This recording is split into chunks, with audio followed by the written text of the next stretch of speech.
वैचारिक संघर्ष जो आहे त्याचाच लढा उभारताना दिसत आहे. मूळ काँग्रेस जी आहे ती लोकाभिमुख प्रश्नांपासून दूर जाताना दिसते. लोकांच्या प्रश्नांचे आंदोलन किंवा मोर्चे जे ते फारसे बघायला मिळत नाही. शेतकरी आत्महत्या असतील किंवा नोकऱ्या नसतील आणि आतापर्यंत मोर्चे केले या सगळ्या विचारधारा मजबूत करणारे किंवा काढायला एक व्यवस्थित मेसेज देणारे आतापर्यंत होते. पुणे शहर काँग्रेस सुद्धा बघितलं झालेली आंदोलन जी आहे त्यावेळेची इन्सिडेन्शियल म्हणून अशा स्वरूपाची लोकांसाठीची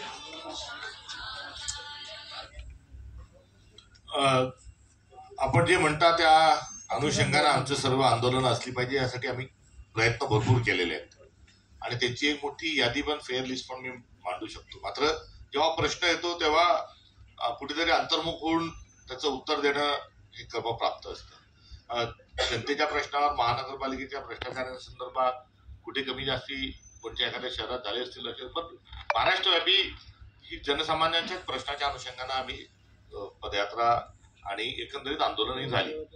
बीडची आमची जी पदयात्रा आहे ती सद्भावना ही सर्वात मोठी महाराष्ट्राची जी समस्या आहे त्या समस्येच्या अनुषंगाने सद्भावना घेऊन तिथे आम्ही निघालो असेल किंवा मोदींनी शेतकऱ्यांना दिलेले आश्वासन चाय पे चर्चा हा एकीकडे पॉलिटिकल जरी वाटत असला तरी स्वामीनाथन आयोगाची अंमलबजावणी किंवा जे जे आश्वासन दिले ते आणि आजचा संबंध या संदर्भात आमचं असणारं एक आंदोलन असेल.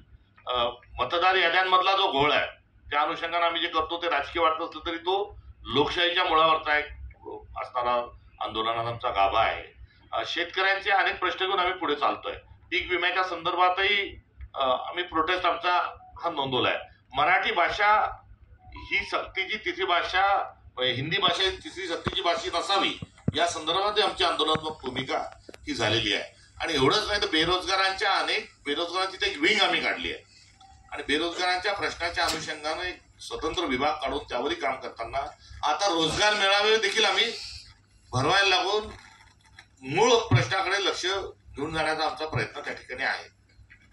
आता या सगळ्यांमध्ये नेरेटिव्ह नावाचा एक शब्द जो आहे आणि एक भाऊ दुसऱ्या भावाकडे गेला यावर तुमचं काय म्हणणं आहे? म्हणजे आपण पत्रकार परिषद जी घेतो ती घेत असताना आज रोजी किंवा आमचं आंदोलनची माहिती देताना आम्ही जे आता सध्या पावसामुळे रब्बी पीक आपलं खरीप पीक सगळं आपलं बुडलेलं आहे आणि खरीप पीक बुडल्यानंतर आम्ही हेक्टरी 50,000 रुपये द्या आणि खरडून गेलेल्या शेती करता 1,00,000 रुपये द्या याकरता आम्ही आंदोलन करतोय. तशा प्रकारच्या अनेक ठिकाणी आमच्या मंत्र्यांना अडवण्यापर्यंत तीव्र स्वरूपाचे आंदोलन आहे. मात्र या आंदोलनाला गेल्यानंतरही जे आम्हाला जे प्रश्न पुढे येतात ती अशासारखी येतात. मग तुम्ही महाविकास आघाडी म्हणून जाणार का एकला जलोचा नारा देणार?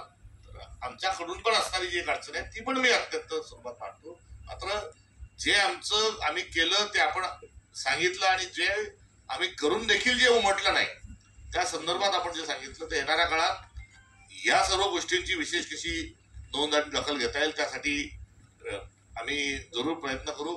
त्यासाठी काही तंत्रज्ञान कोणता काही पकडलं पाहिजे अशी जर आपली काही सूचना असेल तर कृपा करून जाताना खाजगीत मला जरूर सांगा. संघटना म्हणून तुमचा पक्ष अत्यंत खिळखिळा झाल्याचं दिसत आहे. तुमच्या आंदोलनांना सुद्धा ज्या पद्धतीने प्रतिसाद मिळाला पाहिजे जनतेचा तसा तो मिळत नाही. त्याचं कारण संघटनेमध्ये आहे. संघटना बलवान व्हावी किंवा संघटना पुन्हा काँग्रेसची पहिल्यासारखं व्हावी म्हणून तुम्ही काय करताय? एखाद्या सत्ता आणि संघटन याचं नातं हे बोर्ड लावल्या जातात तो थोडा अन्याय आहे. तो कोणावर आहे? आमच्या पुरतच बोलत नाही. कारण आमचे आमदार आता तुलनेने संख्येने कमी निवडून आले त्यामुळे पक्ष कमजोर झाला नावाचा एक आमच्यावर एक आरोप होतो. अनेक वर्ष लाभ घेतल्यानंतर किंबहुना दोन मुख्यमंत्रीपद घरात घेतलेले आणि अनेक खासदारकीपासून विविध पद हे 70 वर्षात भोगलेला माणूस आता वनवास झाला असं सांगतो. आणि या अनुषंगाने अनेक लोकही आम्हाला जेव्हा सोडतात तेव्हा खिळखिळा झालो, पक्ष कमजोर होतो असं सांगितलं जातंय. मात्र वैचारिक लढाई ही आज रोजी जी आहे भाजपच्या विरोधात लढणारा एकच विचार राष्ट्रीय स्तरावर आहे तो म्हणजे हा काँग्रेस. आणि या अनुषंगानं संघटनेमध्ये वरच्या माणसाला जास्ती महत्व देणं, मधल्या माणसाला दुर्णय देणं आणि खालच्या व्यक्तीला न देणं, अशा प्रकारचा एक समज निर्माण झाला होता. त्यामध्ये काही गोष्टी या दुर्दैवानं खऱ्या होत्या, काही उणिवा आमच्या भरपूर होत्या, ही सविनय मी मान्य करतो. आणि दुरुस्ती करायची तर प्रदेशाध्यक्ष उणीव झाली आहे, चूक झाली आहे मान्य करतो. ही दुरुस्तीची पहिली पायरी आहे आणि त्या अनुषंगानं आम्ही हा उणीव आमची जी आहे, जी चूक आहे त्या कबूल केलेल्या आहेत आणि तालुका पातळीपासून संघटना बांधणीचा एक कार्यक्रम आम्ही हाती घेतलेला आहे. एका दिवसात ही परिस्थिती निर्माण झाली नाही, त्यामुळे हातात जादूची कांडी माझ्या नाही की लगेच फिरून चांगली करेल. मात्र मोठ्या प्रमाणावर बदलता पक्ष आपण आज रोजी बघताय आणि स्थानिक स्वराज्य निवडणुका संपता एक मोठा एक मजबूत पक्ष हा आपला बघायला मिळेल याची मी आपल्याला खात्री देतो. आणि यासोबत एकच जोडतो की Congress, nature of the Congress जे होतं ते आम्ही केडर बेस्ड पार्टी हे आमचं मोठं ऑपरेटिव्ह नव्हती. आम्ही मास बेस्ड पार्टी ही असणारी आमची काँग्रेसची भूमिका होती. आता मास बेसवरून कॅटर बेसवर जाण्याची जी आपली सूचना आहे किंवा आमच्यावर असणारा जो दबाव आहे किंवा आम्हालाही वाटतं की आता आमचं जे आहे ते मास बेसच्या आम्ही कॅटर बेस पण राहावं. तर मास बेसमध्ये काय झालं की हजीर सो वजीर, कोणी आला आणि तो पद घेऊन चालला गेला. एका प्रोसेसमधून आमच्याजवळ जे येण्याची प्रक्रिया व्हायची व्हायला पाहिजे ती आमची होऊ शकली नाही. त्यामुळे आम्ही देखील आता कॅडर बेसच्या दृष्टिकोनातून प्रवास सुरू केलेला आहे. इतके दिवस आम्ही मास बेसवर अडकून पडले. देशभरात सध्या नवरात्र उत्सव सुरू होणार आहे. मात्र विश्व हिंदू परिषद म्हणते की हिंदूंनाच एंट्री असेल, मुस्लिमांना एंट्री यामध्ये नसणार आहे. म्हणजे जातीय सलोखा जो आहे तो टिकवण्याचं काम काँग्रेसकडून सुरू आहे. मात्र विश्व हिंदू परिषद असेल किंवा इतर ठिकाणी लोकांकडून त्याला विरोध दिसतोय. काय म्हणताय? आज म्हणतील की इतर धर्मांनी येऊ नका आणि ते एकदा झालं त्याच्यात अजेंड्यात ते बऱ्यापैकी पुढे गेले की मग नंतर म्हणतील की इतर या जातींनी आत येऊ नका, नंतर म्हणतील या गोत्राच्या लोकांनी आत येऊ नका. त्यामुळे हा जो प्रवास आहे हा आपण समजून घेतला पाहिजे. आज त्या दुसऱ्या धर्माला जरी थांबवत असतील तर उद्या एका दुसऱ्या जातीला थांबवतील, परवा गोत्राला थांबवतील आणि देवीवर आणि देवावर आमचाच अधिकार आहे हे सांगून मम म्हणायला भाग पाडतील. एकंदरीत हा भारत जो आहे या आयडिया ऑफ इंडियाच्याच विरोधात भारताचं संविधान आहे आणि काँग्रेस देखील त्या विरोधात आहे आणि या सर्व गोष्टींच्या विरोधात आम्ही ठामपणे भूमिका घेऊन उभं राहू. तालुका स्तरावर तुम्ही म्हणालात की संघटना बांधेल, पुण्यात विखुरलेली संघटनाही बांधण्याचा काय प्रयत्न असणार आहे का तुमचा? तुमच्या पुण्यात भरपूर संघटना विखुरली आहे काँग्रेसची. कधी संपणार तेवढं सांगा. अध्यक्ष कधी?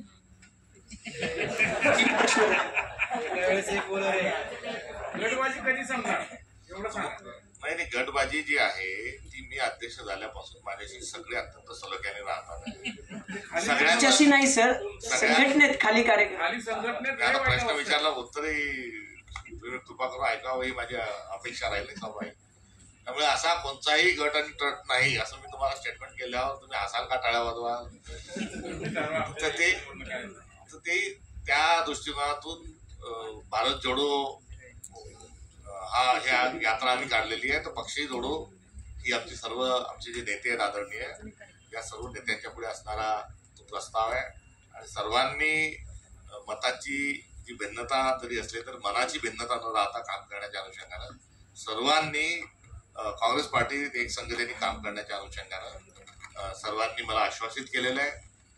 सर्वजण प्रत्येक कार्यक्रमात येतात आणि जी प्रदेशची कार्यकारिणीमध्ये तो सर्वसमावेशकपणा होता आणि तो आता आम्ही सत्तेत नसल्यामुळे आमच्या छोट्या छोट्या भांडण लागले की लगेच ते वाद आणि गट दिसतो असा काही नाही. आम्ही सर्वजण राहुल गांधी आणि खरगे साहेब या गटाचे आहोत आणि येणाऱ्या महानगरपालिकेच्या निवडणुकीमध्ये याचा पुरावा महानगरपालिकेत कुठलाही वाद नव्हता, तिकीट वाटप आमची संपूर्ण होईल या अनुषंगाने त्याचा पुरावा मी आपल्याला पुढे दिला.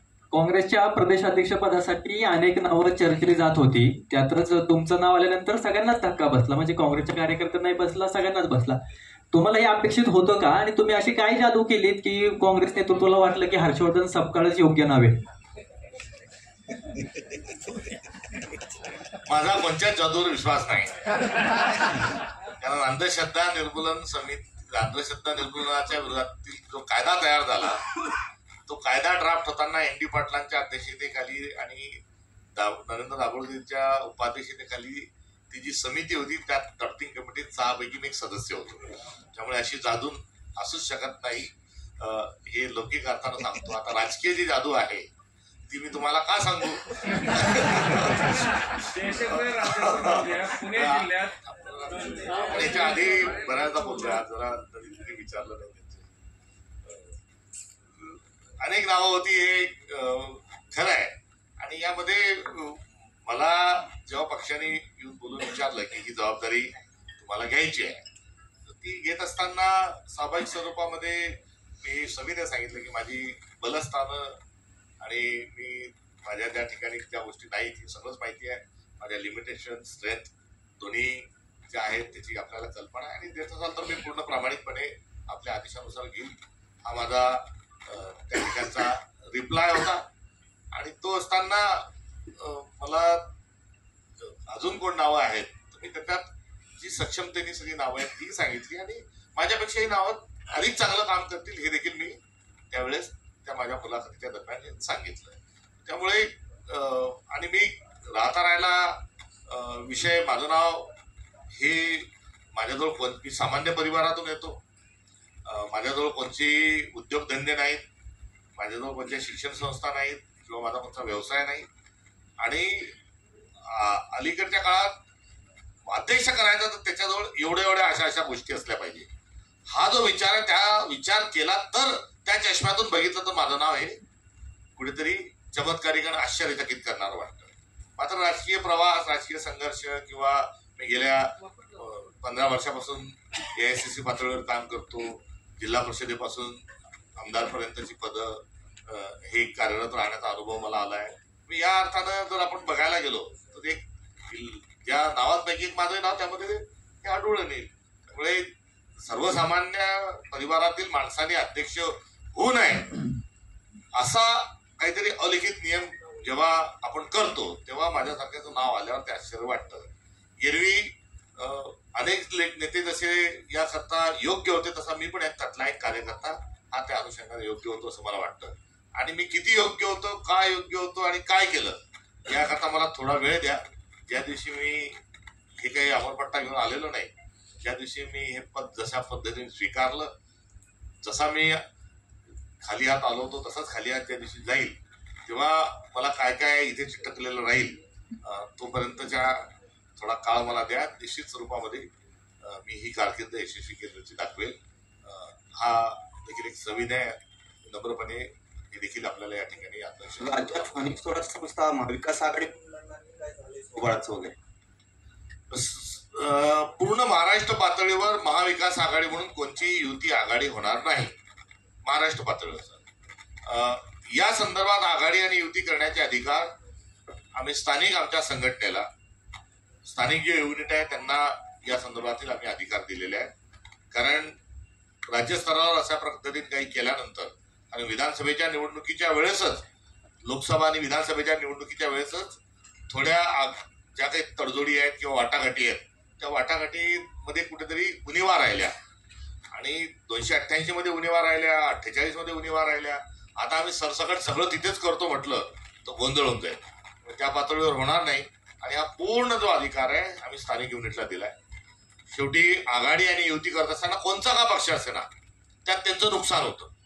अनेक भागामधून आमचा पंजा गायब झालेला आहे. लोकसभेला नाही, विधानसभेला नाही आणि आमचा सिंबलच पोहोचला नाही. म्हणून पक्ष हा कमजोर होत चाललाय. अशा प्रकारचे देखील कार्यकर्त्यांच्या तक्रारी येत आहेत. तर दुसरीकडे कार्यकर्त्यांच्या निवडणुका आहेत, तुम्ही वरती सोबत राहून लढता, आमच्या निवडणुकीने आज का वेगवेगळं लढ सांगतात, असे देखील मुद्दे त्या ठिकाणी आहेत. त्या स्तरावर, नगरपालिका स्तरावर, जिल्हा स्तरावर असं सरसकट एकतीची असं कोणतं धोरण राहणार नाही. स्थानिक पातळीवर निरीक्षक आम्ही नेमलेले आहेत. प्रत्येक विधानसभेत कधी नव्हे ते पहिल्यांदा एक संघटना बांधणीचा एक प्रयोग हा आम्ही वेगळ्याने केलाय. प्रत्येक विधानसभेनिहाय आता प्रदेश काँग्रेस कमिटीचा निरीक्षक आहे, जिल्हा निहाय वेगळे एक निरीक्षक आहे आणि जिल्हाध्यक्ष आमचे जे आहेत त्यांच्या माध्यमातून आता त्या ठिकाणी जशी परिस्थिती असेल त्यानुसार आम्ही आता पुढे जाऊ. पुण्याला कधी मिळेल जिल्हाध्यक्ष? आहेतच ना जिल्हाध्यक्ष. सर सध्या त्या या प्रश्नाचे उत्तर मी आपल्याला 4 वेळेस दिलेले आहेत. आता 5व्यांदाही तेच उत्तर माझं याच्या आधी आपल्याला दिलं तेच आहे. सर, सध्या राज्यातलं राजकारण जे आहे ते बिघडलेलं दिसतं वक्तव्यांमुळे. एकमेकांसंदर्भात जी वक्तव्य केली जातात त्याच्यावरून प्रचंड गदारोळ उडालाय दोन्ही बाजूंनी असेल. तुम्ही काल मुख्यमंत्र्यांना चोमू असं म्हणालात, चोर मुख्यमंत्री असं म्हणालात, ते वोट चोरीच्या संदर्भानं होतं. याआधी राहुल गांधी सुद्धा पंतप्रधानांना चोर म्हणाले होते. असं वाटतं का काँग्रेससारखा पक्ष किंवा त्यातल्या त्यात तुम्ही स्वतःला अर्बन सोशलिस्ट म्हणता, शहरी समाजवादी म्हणता, साधारणपणे समाजवाद्यांची एकूण बोलायची किंवा शब्दांची निवड जर बघितली तर ती फार वरच्या दर्जाची असते. या अशा पद्धतीने संविधानिक पदावरती बसलेल्या व्यक्तींबद्दल स्टेटमेंट करणं हे तुम्हाला योग्य वाटतं का? राज्याच्या मुख्यमंत्र्यांना, देशाच्या पंतप्रधानांना चोर म्हणणं इतर कुठल्याही माध्यमातून तुमची जी टीका आहे ती पोहोचवता येऊ शकेल, मात्र असे कॅची वर्ड जे ज्याच्या हेडलाईन्स होतील तीच एक अपरिहार्यता आहे का या अशा पद्धतीची टीका करण्यामागं? यालाच धरून तुमचं वोट चोर झालेलं आहे, म्हणजे तुमचं मतदान चोरीला गेलेलं आहे का?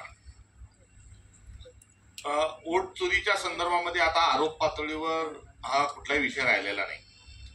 आता फॅक्च्युअल जी पोझिशन आहे म्हणजे डाटा, इलेक्शन कमिशनच्या डाट्याच्याच अनुषंगानं ही लढाई आम्ही लढतोय. त्यामुळे वोट चोरी झालेली आहे का तर मी आपल्याला सांगितल्यानुसार महाराष्ट्रामध्ये लोकसभेच्या निवडणुकीनंतर जर स्थानिक स्वराज्य संस्थांच्या मतदार यादीपर्यंत जर 1,14,71,000 पर्यंत मतदार वाढत असेल तर ही चोरी झालेलीच आहे. आता ही सिद्ध करा हा आमच्यावरचा जो असणारा सत्ताधाऱ्यांचा जो एका आहे या अनुषंगानं जे गुन्हे दाखल झालेले आहेत, म्हणजे वोट चोरी झालेली आहे का तर महाराष्ट्रामध्ये झालेली आहे. त्याचा काय पुरावा आहे, काय प्रमाण आहे तर राजुरा मतदारसंघामध्ये वोट चोरी झालेली आहे, चुकीचे वोट नोंदवलेले आहेत, चुकीच्या पद्धतीने नोंदवलेले आहेत, त्यांनी मतदान केलेलं आहे. यासाठी स्वतः निवडणूक निर्णय अधिकाऱ्यांनी, एसडीओनी पोलीस स्टेशनमध्ये कंप्लेंट दिली आणि पोलीस स्टेशनमध्ये गुन्हा दाखल झाला. राज्य कोणाचं आहे? महायुतीचं आहे. गृहमंत्री कोण आहे? तो मुख्यमंत्री आहे. मुख्यमंत्र्याच्या विभागाने जर चोरी झाली म्हणून FIR दर्ज करून घेतला तर आता वेगळं संदर्भ आणि वेगळं उदाहरण देण्याची आवश्यकता नाही. त्यामुळे वोट चोरी ही झालेली आहे. राहिला प्रश्न भाषा, राजकारणातली भाषा ही खरोखरच ही दुर्दैवानं याच्यातला सन्मान, आदर हा कमी होत चाललेला आहे. ही चिंतेची बाब आहे. त्यामध्ये दुसरे बोलतात आमचा तो बाळा, दुसरा जो कार्ट, असं करून आम्हालाही चुकीचं काही विधान आणि ते करता येणार नाही. मात्र संदर्भ जो आहे तो राहुल गांधींची पत्रकार परिषद झाल्या ताबडतोबीनं देवेंद्र फडणवीस बोलायला पुढे काय येतात. देवेंद्र फडणवीसांनी या सर्व गोष्टींची चौकशी करू, शहानिशा करू असं का सांगतात? राहुल गांधी लेख लिहितात, त्या लेखामध्ये काही माहिती टाकतात, ती झाल्यानंतर ताबडतोबीनं देवेंद्र फडणवीस जे आहेत हे कुठलेही संदर्भ न देता एक निबंध लिहिल्यासारखं किंवा एक बुद्धिभेद करणारा लेख लिहितात. त्यामुळे दरवेळेस निवडणूक आयोगाच्यावर आरोप झाल्यानंतर त्याला चौकशीला पंतप्रधानांनी सामोरं गेलं पाहिजे. महाराष्ट्रातले आरोप असतील तर महाराष्ट्रातल्या मुख्यमंत्र्यांनी चौकशी करू सांगितलं पाहिजे. मात्र दरवेळेस ज्या पद्धतीनं मुख्यमंत्री जाऊन जातात तेव्हा त्यांना पहिल्यांदा की आपण जाऊ नका, निवडणूक आयोगाला बोलू द्या, याची चौकशी करा हे सांगितल्यानंतर ते चौकशी करत नाही आणि वारंवार ते राहुल गांधींवर अत्यंत शेलक्या भाषेत जेव्हा बोलतात तेव्हा आपण निवडणूक आयोगाचे वकील आहात का हा पहिला प्रश्न त्यांना आम्ही विचारला. दुसरा प्रश्न विचारला की तुम्ही ते बोलायच्या आधीच आपण बोलता आम्ही हे भाजपवर आरोप केलेले नाही, हे निवडणूक आयोगावर केलेले आहे आणि त्याचा संदर्भ आधार हा आहे. या कागदाच्या आधारावर आपण असं बोलणं उचित नाही. आपण त्याची चौकशी करा. आपण त्याचा प्रतिकार करत असताना आपण त्याची वकिली करू नका. त्यानंतर वोट चोरी जेव्हा सिद्ध होते आणि ते पुन्हा येतात तेव्हा आपण निवडणूक आयोगाचे दलाल आहात का हा एक प्रश्न या पार्श्वभूमीवर त्यांना विचारला जातो. आणि ते केल्यानंतर राहुल गांधींच्या बद्दल अत्यंत खालच्या भाषेत बोलत असताना आणि चोरी झाली हे सिद्ध, कारण त्यांच्याही मतदारसंघामधली आकडेवारी जी आहे नागपूरमधले जिथे प्रफुल्ल गुडदे आमचे उमेदवार लढले तिथेही नोट चोरी कशा पद्धतीने झाली याचाही डाटा आम्ही दिला. आणि या सर्वांवर चौकशीला सामोरं, कारण तुम्ही रामराज्य आणायच्या गोष्टी करता आणि अग्निपरीक्षेला घाबरता. आपण रामाचं नाव घेता तर अग्निपरीक्षेला समोर जा, चौकशी करा. आपण त्याच्यात तुम्ही त्याच्यावर एसआयटी नेमा. हे सगळं न करता आता जर बोलत असतील तर चोर मुख्यमंत्री हा शब्द जर त्यांना चोमूच्या अनुषंगानं जर लावण्याचा जर वेळ येत असेल तर अशी वेळ सत्ताधाऱ्यांनी ही विरोधकांवर आणू नये आणि अशा संदर्भामध्ये चोमूच्या ऐवजी आम्ही गोमू म्हटलं नाही याची पण नोंद आपण सभेने घ्यावी. लॉंग फॉर्म सांगा ना गोमूचा. सर, हा सगळा मुद्दा गाजत असताना ना राज्यात आरक्षणाचा मुद्दा ऐरणीवर आहे. जरा ते शिंपडून पवित्र होऊन जातात ते. वाटलं मला वाटलं तुम्हाला गोंडच मुख्यमंत्री. आरक्षणाचा मुद्दा ऐरणीवर आहे. जरांगेंनी आंदोलन केलं, सरकारनं GR काढला, जरांगेंनी गुलाल उधळला. ओबीसी नेते म्हणतायत की आमच्यातलं आरक्षण दिलं. त्या मुख्यमंत्र्यांपासून सगळे मंत्री सांगतायत की ओबीसी मधलं आरक्षण नाहीये. सरकारनं या सगळ्या बाबतीत फसवणूक केली आहे का, आणि केली असेल तर नेमकी ओबीसीची केली आहे, मराठ्यांची केली आहे? हा GR म्हणजे ओबीसी मधून आहे का काय? या आरक्षणावर तुमचं सगळं हे? मुळात आरक्षणाचा जो गोंधळ निर्माण झालाय त्याला आपण सोशिओ इकॉनॉमिकल अँगलनी बघूया. कारण हा जाती अस्मिता, जात, कोणाची किती जात, एका जातीला दुसऱ्या जातीला पोलरायझेशन कसं करता येतं, हे जे डिझाईन आहे म्हणजे जातीय तेढ निर्माण करून पोळी शेकून घेण्याचं हे तंत्रज्ञान वापरलं जातं. ते काही आरोप तशा प्रकारचे गतकाळामध्ये आमच्यावर झाले असतील तर तेही या ठिकाणी या संदर्भाकरता घेण्याकरता कुठली सविने हरकत नाही. मात्र मुळात हा सोशिओ इकॉनॉमिकल अँगलनी याच्याकडे कसं बघितलं पाहिजे तर उत्तम शेती, मध्यम व्यापार, कनिष्ठ नोकरी या भारताच्या वर्षानुवर्ष चालत आलेल्या व्यवस्थेने आता शीर्षासन केलंय.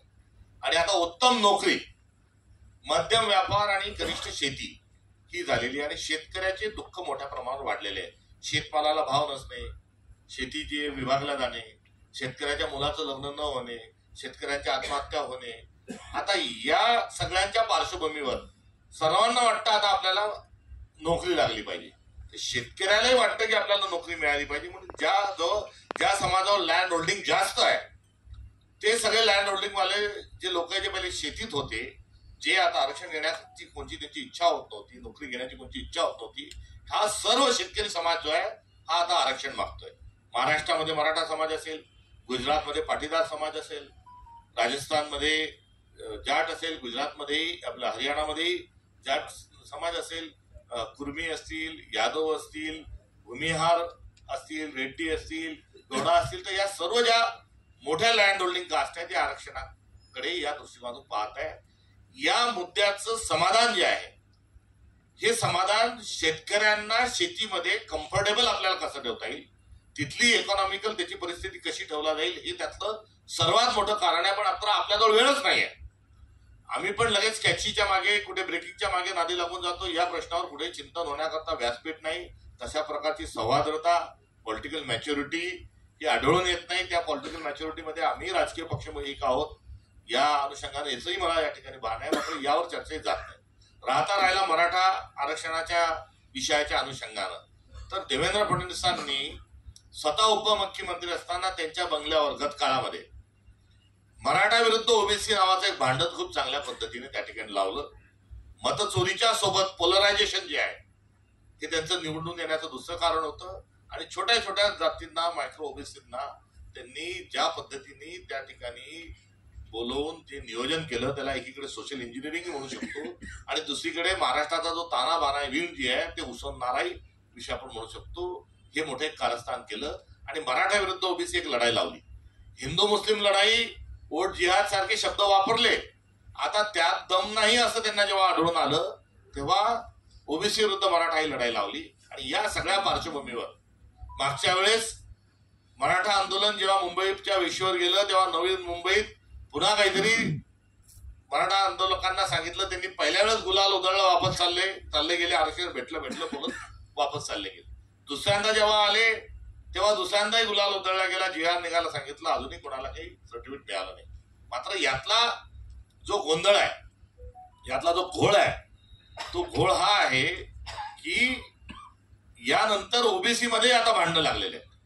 आता ओबीसी मधून आदिवासी समाजात काही जाण्याचा प्रयत्न करतात आहे. त्यामुळे एकंदरीत या सर्वांमध्ये मोठं सपरंटी भारतीय जनता पक्षाची आणि थेट देवेंद्र फडणवीसांची जी आहे ती फोडा तोडा आणि राज्य करा या अनुषंगाने ही त्यांची असणारी रणनीती आहे.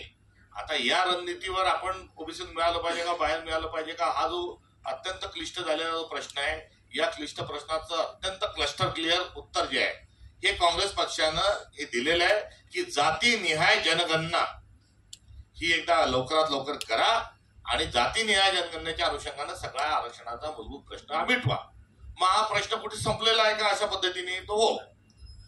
तेलंगणा राज्यामध्ये आपण चौकशी करा. मी आपल्याला अत्यंत खात्रीलायक आणि विश्वासानं सांगतो की त्या ठिकाणी जातनिहाय जनगणना ही त्या ठिकाणी त्यांनी पूर्ण केली. आपल्या महाराष्ट्रात जसं स्थानिक स्वराज्य संस्थेत 27% आरक्षण हे ओबीसीला आहे, तर 42% आरक्षण हे तेलंगणामध्ये ओबीसी समाजाला दिलं. आणि ओबीसींना जातनिहाय जनगणनेच्या अनुषंगानं तेलंगणा फार पुढे गेली आहे. कर्नाटक त्याच्या मागे चाललेलं आहे आणि हिमाचलही त्या दृष्टिकोनातून वाटचाल करत आहे. आणि नरेंद्र मोदींनी आता संसदेमध्ये जातनिहाय जनगणनेची घोषणा केली आहे. महाराष्ट्रात जातनिहाय जनगणना करा. मराठा समाजाचं जेवढं आरक्षण असेल तेवढं त्यांना द्या. ओबीसीचं आरक्षण असेल त्यांना तेवढं द्या. एका भावाला दुसऱ्या भावाच्या विरोधात लढवणं बंद करा. ही काँग्रेस पक्षाची या संदर्भात असणारी स्पष्ट आणि तिच्यातून काही अर्थ निघेल, त्याच्यातून आउटकम निघेल आणि समाधान निघेल अशा पद्धतीची आमचा हा आग्रह आहे. गुन्हेगारी वाढतोय असं आपण म्हणतो. सर्वसामान्य गुन्हेगार म्हणजे अगदी कुटुंबामध्ये आपण काल बघितलं तर सर्वसामान्यांवर गोळीबाराचा प्रयत्न आणि या सगळ्या घटना घडत असताना आता अगदी काही वेळापूर्वी नाशिकच्या त्र्यंबकेश्वरमध्ये इलेक्ट्रॉनिक मीडियाच्या 3 जणांवरती बेदम जबर मारहाण झाली.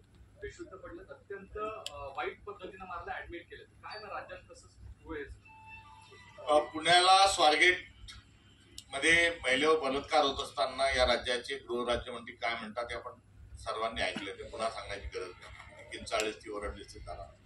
अगदी त्याच घटनेच्या 4 दिवसानंतर केंद्रीय मंत्री असणाऱ्या मंत्री महोदयांच्या घरातील मुलीला पोलिसांच्या समक्ष छेडछाड केल्या जाते आणि कारवाई करा म्हणण्याकरता केंद्रीय मंत्र्यांना थेट पोलीस स्टेशनमध्ये धरणे द्यावे लागतात.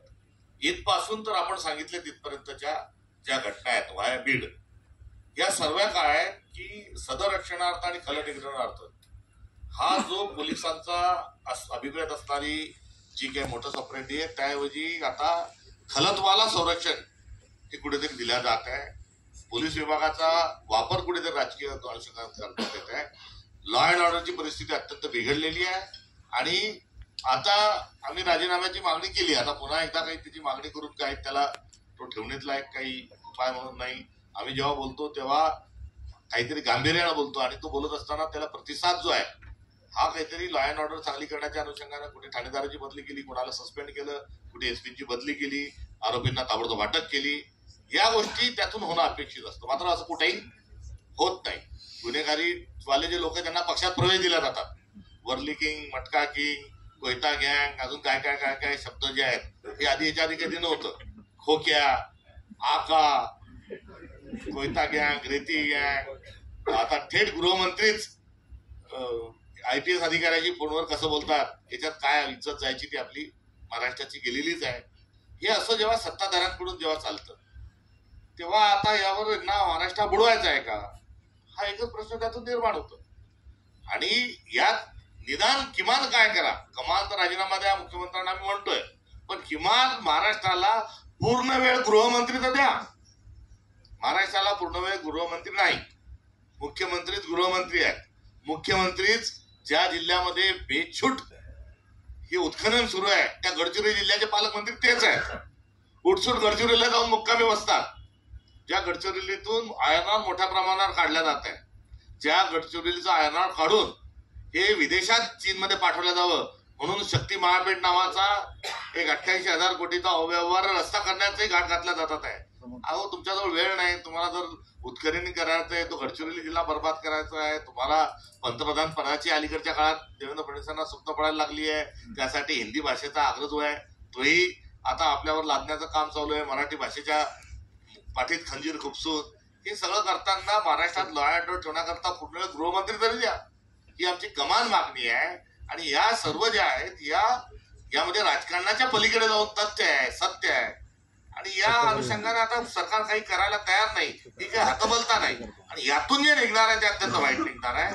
हा इशारा मात्र या निमित्ताने त्यांना द्यावा. सर, मराठी भाषा आणि मराठी अस्मितेसाठी शिवसेना, उद्धव ठाकरे आणि मनसे 2 पक्ष एकत्रित येत आहेत. आता आगामी महानगरपालिका निवडणुका सुद्धा आहेत आणि अशामध्ये खरं तर राज ठाकरे महाविकास आघाडीचा एक भाग असावा म्हणून तुम्ही त्यांचं खुल्या मनाने स्वागत करणार आहात का, की मनात तुमच्या द्वंद्व आहे, हा एक प्रश्न आहे.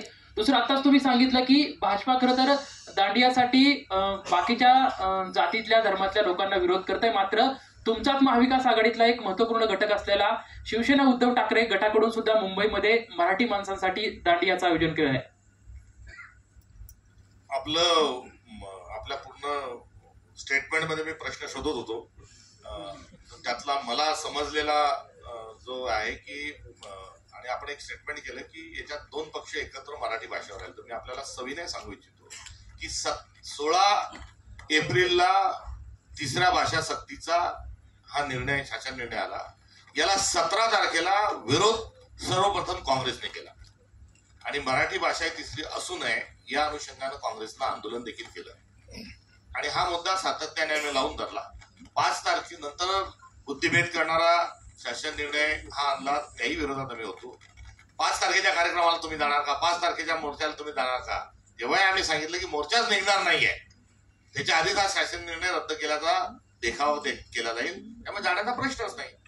त्याही वेळेस आमची जी आहे तर मराठी भाषाच्या अनुषंगाला संवर्धनाकरता काँग्रेस पक्षही हा सातत्याने भूमिका घेऊन राहिला आहे. किंबहुना जेव्हा निर्णय वापस घेतला गेल्याचा देखावा केला गेला दुसऱ्यांदा, तेव्हाही आम्ही सांगितलं की हा डाव आहे, हा केसानी गळा कापणारा हा शासन निर्णय आहे, किंबहुना व्यक्ती पण आहे असा पण आम्ही आरोप केला होता. आणि तो करताना हे समितीची आवश्यकताच नाही, नरेंद्र जाधव समितीची आवश्यकताच नाही, कारण या समितीच्या आडून पुन्हा खेळ खेळला जाईल.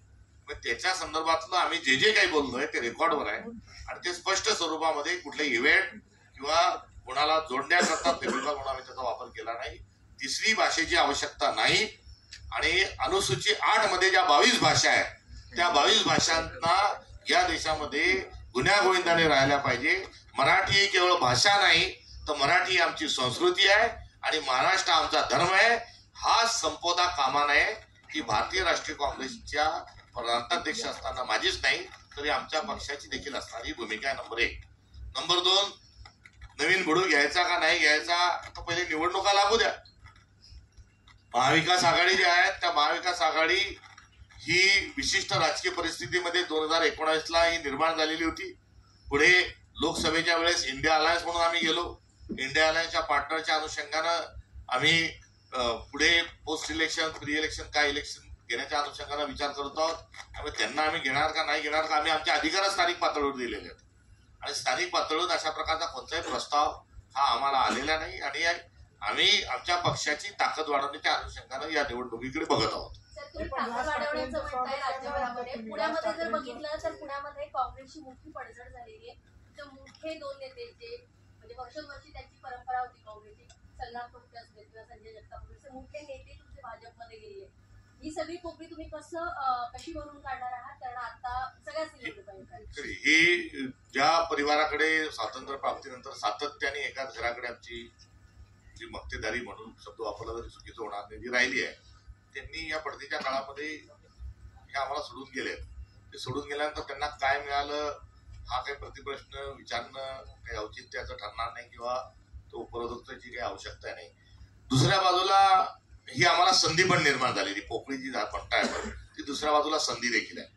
तर त्यामुळे या सगळ्या सोडून जात असणाऱ्या ठिकाणी आम्ही संधी म्हणून बघत आहोत आणि ते आमच्या पुढचं आव्हान आहे की त्या ठिकाणी तेवढीच सक्षम नेतृत्व उभं करणं हे आमच्या समोरचं आव्हान आहे आणि ते आव्हान पेलण्याच्या अनुषंगाने आम्ही निश्चित प्रयत्न करू. धन्यवाद.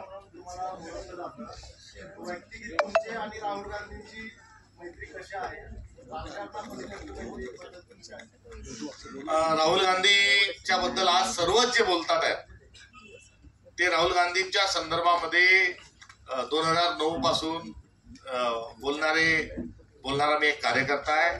राहुल गांधी हे अत्यंत कमिटेड, कुठल्याही सत्तेकरता न पाठलाग करणारा, सत्तेशी कुठलाही संबंध न ठेवता केवळ वैचारिक स्वरूपामध्ये या देशाच्या डीएनएला आणि या देशाच्या डीएनएतून तयार झालेल्या संविधानाला भारत निर्माण करण्याकरता